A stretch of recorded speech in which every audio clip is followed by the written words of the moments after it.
నమస్కారం. మన్యంలో న్యూస్ వార్తలకు స్వాగతం. పోలవరం జిల్లా గంగవరం మండలం గొరగుమ్మి గ్రామంలో రైతులకు భూపతిపాలెం కెనాల్ ద్వారా సాగునీరు అందించాలని డిమాండ్ చేస్తూ ఆదివాసీ గిరిజన సంఘం ఆధ్వర్యంలో మోటార్ సైకిల్ ర్యాలీ నిర్వహించారు. ఈ ర్యాలీలో రైతులు, గిరిజన సంఘం నాయకులు, కార్యకర్తలు పాల్గొని సాగునీటి సమస్యలను ప్రభుత్వం దృష్టికి తీసుకెళ్లారు. ఈ సందర్భంగా ఆదివాసీ గిరిజన సంఘం రాష్ట్ర అధ్యక్షులు లోతా రామారావు మాట్లాడుతూ భూపతిపాలెం కెనాల్ ద్వారా సాగునీరు అందక రైతులు తీవ్ర ఇబ్బందులు ఎదుర్కొంటున్నారని అన్నారు. వ్యవసాయంపైనే ఆధారపడి జీవిస్తున్న రైతుల సమస్యలను అధికారులు తక్షణమే పరిష్కరించాలని డిమాండ్ చేశారు.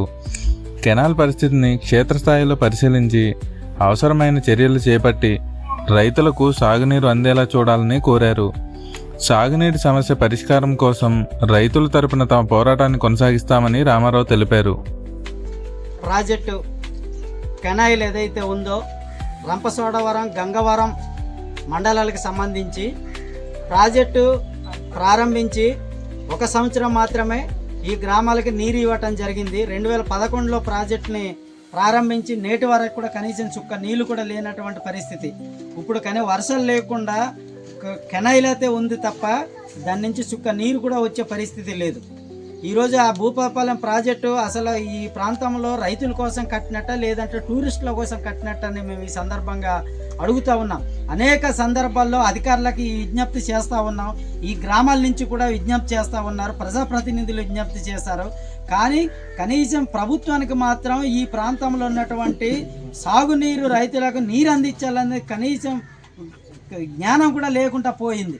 ఈరోజు ప్రాజెక్టు కట్టి ఈరోజు కోట్ల రూపాయలు ఖర్చు పెట్టి 1000 ఎకరాలకి సాగునీరు అందిస్తున్నామని చెప్పి ప్రభుత్వ లెక్కల్లో ఉన్నాయి.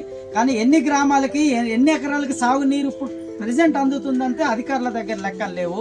ఈ గ్యాప్ ఎక్కడ ఉందనేది కూడా ఈ సందర్భంగా మేము అడుగుతూ ఉన్నాం. అందుకే ఇప్పటి వరకు మేము ఒకళ్ళకి అడిగి ఇసుపెక్కిపోయి ఉన్నాం. రేపు 24వ తారీఖు ఏదైతే 26 గ్రామాలకు సంబంధించినటువంటి రైతులు ఎవరైతే ఉన్నారో అందరం కూడా చలో రంపచోడవరాన్ని పిలుపు ఇవ్వడం జరిగింది.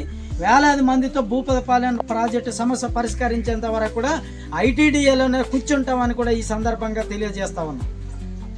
మీ ప్రాంతంలోని ప్రజా సమస్యలను, తాజా పరిణామాలను ప్రపంచానికి తెలియజేయాలనుకుంటున్నారా?